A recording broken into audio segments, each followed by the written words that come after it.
Hello दोस्तों, स्वागत है आपका सक्सेना जी ब्लॉग के एक और नए वीडियो में। तो ये सुल्तानपुर से फ़तेहगढ़ रोड ट्रिप का सेकंड पार्ट है। इससे पहला पार्ट आपने नहीं देखा है तो जाकर उसे प्लेलिस्ट में देख लीजिए। और जिन लोगों ने अभी तक चैनल को सब्सक्राइब नहीं किया है, प्लीज़ चैनल को सब्सक्राइब कर लीजिए और बेल नोटिफिकेशन को प्रेस कर दीजिए। ये वीडियो अपलोड करने तक 951 सब्सक्राइबर हो चुके हैं, तो प्लीज़ ज़्यादा से ज़्यादा सब्सक्राइब कीजिए जिससे 1000 सब्सक्राइबर कंप्लीट हो जाएँ। तो पहले पार्ट में हम सुल्तानपुर से लखनऊ पहुंच गए थे और एक्सप्रेसवे पे चढ़ने वाले थे। अब सुल्तानपुर से लखनऊ तो 4 लेन से हम गए थे। उसके बाद यमुना एक्सप्रेसवे हम लोगों ने पकड़ा है लखनऊ से, और यमुना एक्सप्रेसवे से छिबरा मोकट तक हम यमुना एक्सप्रेसवे से जाएंगे और मैं आपको बताऊंगा कि कितना टोल पड़ेगा। रोड तो काफ़ी अच्छी बनी हुई है, एंट्री भी करने का तरीका बहुत सही है। और ये मेरा पहला सफ़र है यमुना एक्सप्रेसवे पे। मैंने फर्स्ट पार्ट में ही बता दिया था कि मैं इस बार ड्राइव नहीं कर रहा हूँ, मैंने ड्राइवर रखा हुआ है, मेरी तबीयत थोड़ी ख़राब थी।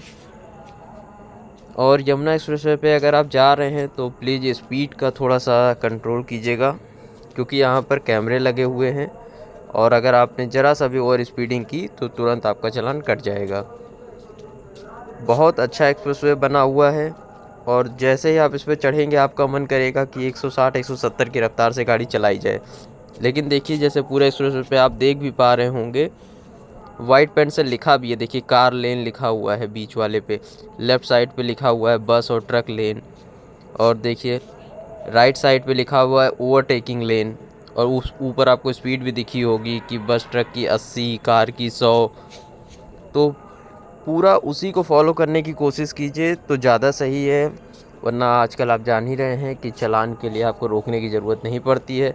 आप चलते रहेंगे और आपकी कार का नंबर प्लेट स्कैन हो जाएगा और आपके घर पे चालान पहुंच जाएगा। और रोड देखने के बाद जो है कंट्रोल करना बहुत टफ़ होता है, ये तो मैं जान रहा हूँ, ये सभी कार चलाने वालों के साथ है। लेकिन अगर आपको चालान से बचना है तो आपको कंट्रोल करना पड़ेगा। और यमुना एक्सप्रेसवे बना तो बहुत अच्छा है, चारों तरफ से कवर भी कर रखा है, लेकिन जो बीच बीच में कुछ गाड़ी वाले, लेफ़्ट साइड पे तो खासकर ट्रकें खड़ी हुई थी, कई कई जगह पे ट्रकें खड़ी थी। और ये देख सकते हैं आप, जैसे यहाँ पे खड़ा हुआ है। और जो कार वाले हैं, वो बहुत से कार वालों को हमने देखा जब राइट साइड से ओवरटेक करने के बाद वो उसी लेन पे कंटिन्यू कर रहे थे। ऐसा भी नहीं है कि लेन चेंज कर रहे हों, ये गलत है, ड्राइविंग टेक्निक है। अगर आप ड्राइविंग करते हैं, अभी आपने नया सीखा है या आप पुराने भी चलाने वाले हैं और आपको ये चीज़ नहीं पता हो, तो ओवरटेकिंग लेन जो होती है उसको ओवरटेक करने के बाद उसको खाली करना होता है। मिडिल वाली जो लेन है, मतलब बीच वाली जो पट्टी बनी हुई है, आपको उसमें ही चलना होता है कार वालों को। और बहुत से बस और ट्रक वाले भी जो है ओवरटेकिंग लेन में जाके ओवरटेक कर रहे थे और उसी में कंटिन्यू चल रहे थे। तो दोस्तों, अगर आप ये सोचते हैं कि केवल स्पीड का चालान होता है तो ऐसा नहीं है। गलत ड्राइविंग टेक्निक से अगर आप गाड़ी चला रहे हैं तो उसका भी चालान हो सकता है, गलत लेन पे चला रहे हैं उसका भी हो सकता है। और सबसे मज़े की बात देखने को हमको ये मिली कि बहुत से महंगी महंगी गाड़ी वाले, मतलब ये नहीं कि 10-20 लाख रुपए गाड़ी वाले हों, इस रोड पे तो आपको करोड़ों की गाड़ी वाले मिल जाएंगे। ऑडी, BMW, सभी लोग इस पे आपको दिखेंगे। तो बहुत से ऑडी, BMW वाले भी ओवरटेक करने के लिए राइट लेन का इस्तेमाल ना करते हुए लेफ़्ट साइड से ओवरटेक मार रहे थे। और इसमें होता क्या है, अगर आप लेफ़्ट साइड से ओवरटेक कर रहे हैं, दूसरा कोई राइट साइड से सही से ओवरटेक कर रहा है, लेकिन जब आप मर्ज हो रहे हैं बीच वाली लेन में, तो अक्सर एक्सीडेंट होने के चांसेस बनते हैं। और मेरे सामने ही हमने एक फार्चूनर और एक ऑडी वाले को टकराते, बस ऑलमोस्ट वो टकरा चुके थे। अगर जो ऑडी वाला था थोड़ा सा अपनी स्पीड को कंट्रोल ना करता तो वो लोग टकरा जाते, क्योंकि फार्चूनर वाला तो काफ़ी ज़्यादा रफ्तार में था। और इस रोड पे जब भी आप चलिए, अपना फ्यूल फुल करा के चलिए, क्योंकि फिर आपको जो फ्यूल तभी मिलेगा दोबारा जब आप फूड प्लाज़ा पे रुकेंगे। और फूड प्लाज़ा भी हमको तो बहुत अच्छा नहीं लगा, क्योंकि बहुत ज़्यादा गाड़ियाँ खड़ी थी तो सफाई भी बहुत ज़्यादा अच्छी नहीं थी, लेकिन सफाई थी। और मेरे घर वालों को तो जनरली चाय पीना था, तो वो चाय फर्स्ट फ्लोर पे थी, ग्राउंड फ्लोर पे चाय वाय नहीं मिल रही थी। और पहले पार्ट में मैंने आपको बताया था मेरे साथ काफ़ी लोग थे और पैर की समस्या से काफ़ी ज़्यादा उन लोगों को पैर की समस्या थी, तो वो लोग ऊपर नहीं चढ़ सकते थे। ये फूड प्लाज़ा है। आराम से बहुत अच्छी तरह से इस रोड पे बोर्ड लगे हुए हैं कि अगर आपको आगे उतरना है, कौन कौन सा कट आ रहा है, काफ़ी पहले से ही बोर्ड लगा रखे हैं। एक तरह से देखा जाए ये रोड बहुत अच्छी है। ये मेरी गाड़ी खड़ी है, ये बगल में भी हमारे साथ गाड़ी है और जो पीछे आपको बस दिख रही थी और गाड़ियाँ दिख रही थी वो भी हमारे ही साथ थी, क्योंकि मेरे ताऊ के लड़के की शादी भी है फर्रुखाबाद में।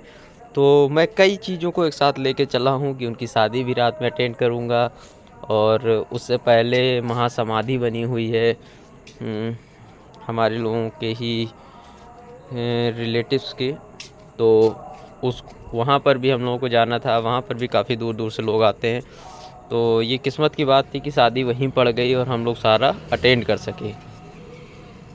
तो इस तरह से जो है आपको कट मिलेगा नीचे उतरने के लिए। छिबरा मऊ कट से हम लोग नीचे उतर गए क्योंकि फर्रुखाबाद जाने के लिए यही रास्ता है। तो जब आप टोल पे चढ़ते हैं तो जो पहला स्कैन होता है आपकी गाड़ी का वो एंट्री होती है, और जब यहाँ पे उतरे तो ये जो है आपकी एग्जिट थी। टोल यहाँ पर कटा। टोल का एग्जैक्ट अमाउंट तब मुझको याद नहीं है, मुझे देखना पड़ेगा। मैं इसमें टेक्स्ट के रूप में इंसर्ट कर दूँगा कि कितना टोल मेरा लगा था।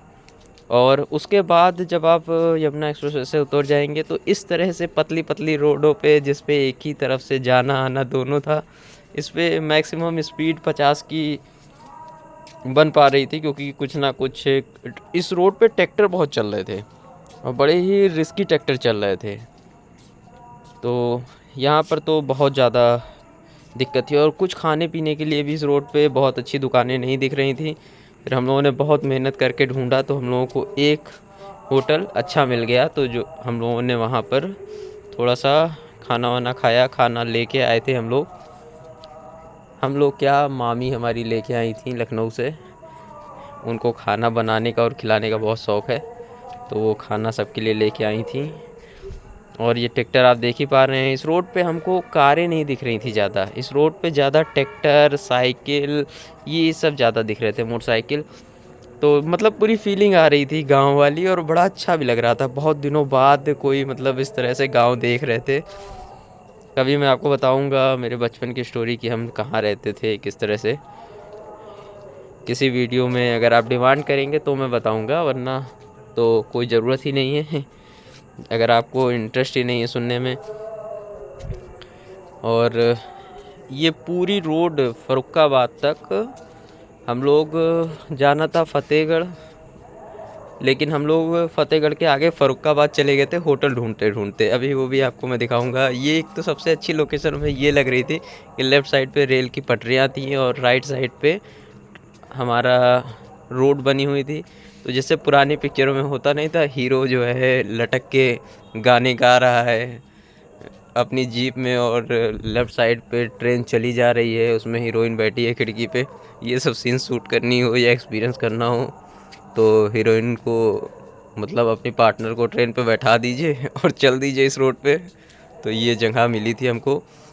यहाँ ये फैमिली ढाबा था, लेकिन यहाँ ऊपर जो है बैठने के लिए अच्छा बना हुआ था, तो यहाँ पे हम लोग रुके थे। बढ़िया होटल था, बढ़िया लोग थे। अपने यूपी के हिसाब से देखा जाए तो RS गेस्ट हाउस था।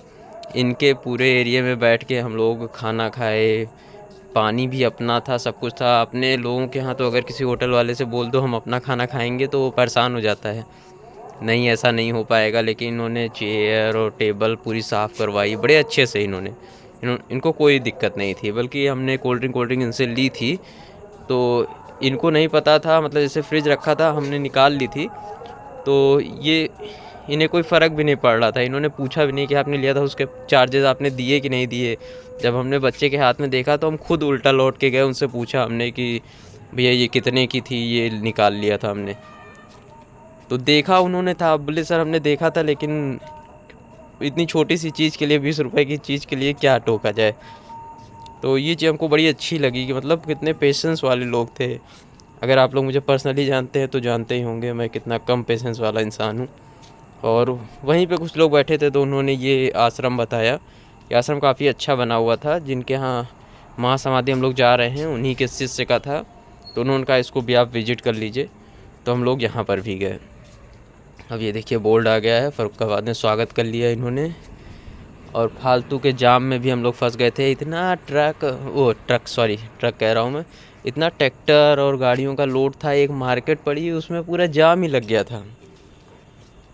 और ये हम लोग गूगल के भरोसे जा रहे थे पूरा। जाते में तो गूगल बाबा ने बहुत अच्छा काम किया। बस होटल गूगल के हिसाब से मत देखिएगा। होटल मैं भी आपको अगले पार्ट में दिखाऊंगा। होटल तो हमने ढूंढ लिया था।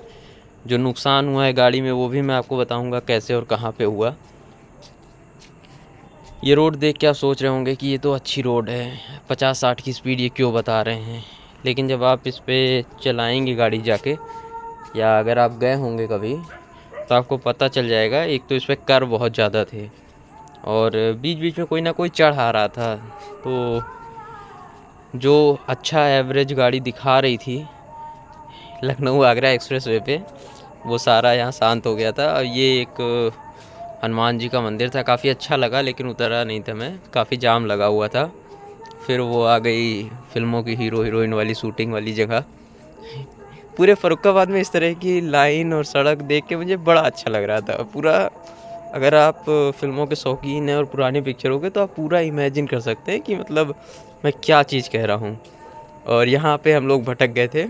हम लोग को सीधे जाना था, लेकिन हमारी जो दूसरी बलेनो थी हमारे साथ में, वो उस जगह से राइट साइड चली गई। ये देखिए महासमाधि है ये, महात्मा श्री रामचंद्र जी महाराज की। ये मेरी मम्मी के रिलेटिव भी हैं और गुरु भी इनको हम लोग मानते हैं।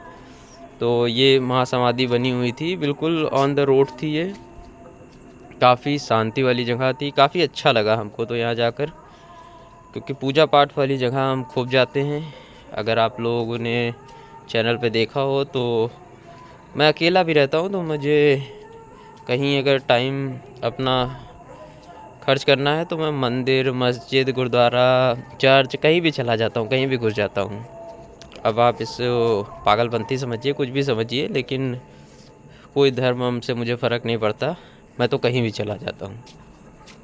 हाँ, बहुत से लोग अब ये फील कर रहे होंगे कि ये तो कट्टर हिंदू हैं ही नहीं। कट्टर हिंदू कुछ नहीं होता, सबके धर्म हैं, सबकी इज्जत करिए। बाकी कोई फ़िलासफ़ी क्लास तो है नहीं कि मैं आपको यहाँ ज्ञान दूँ। मैं अपना बता रहा हूँ कि मैं तो कहीं भी चला जाता हूँ। कहीं पार्क वार्क में बैठने से तो अच्छा है किसी मंदिर में जाके बैठ जाओ। हाँ, अब इससे आप ये मत जज कर लीजिएगा कि मैं कोई एजेड इंसान हूँगा। और उसी के थोड़ा सा पहले ये भी एक समाधि बनी हुई थी, श्याम बिहारी लाल जी और उनकी धर्मपत्नी। ये भी उनसे जुड़े हुए थे। एक्चुअली हमने देखा, जो इससे पहले एक आश्रम हमने दिखाया था और ये वाला मंदिर, जो उनके भक्त लोग थे या जो उनके शिष्य लोग थे जो उनके साथ रहा करते थे, उन्होंने भी अपनी जो है समाधि बना रखी है।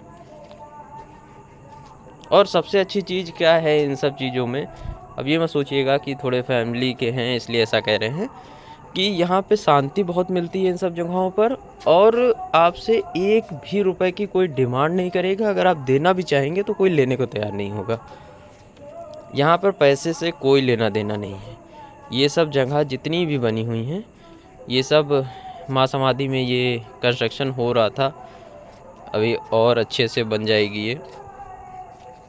चढ़ावा तो नो डाउट चढ़ता ही होगा जब लोग आते हैं, लेकिन यहाँ आपसे पैसे की डिमांड कोई नहीं करेगा। कि जैसे जगह जगह होता नहीं है कि जैसे आप झुकेंगे तुरंत आगे दान पात्र दिख जाएगा। तो इन सब जगहों पर जो महासमाधि है, समाधि स्थल है, इन सब पे कोई भी दान पात्र नहीं रखा जाता है, क्योंकि पैसे लेने का यहाँ कोई भी रिवाज है ही नहीं। और पूरा कैंपस है वो पूरा शांति वाला है। हम लोग शाम के टाइम पहुँचे थे, इसलिए वहाँ पे बहुत भीड़ आपको नहीं दिख रही है। ये नेक्स्ट डे का है। देखिए फर्स्ट डे जो है हम लोग 395 किलोमीटर रेंज बची है। एक्चुअली 16.4 की एवरेज दिखा रहा है, 351। और फर्स्ट डे टोटल गाड़ी 351 किलोमीटर चली थी। चलिए मिलते हैं आपसे नेक्स्ट पार्ट में, तब तक के लिए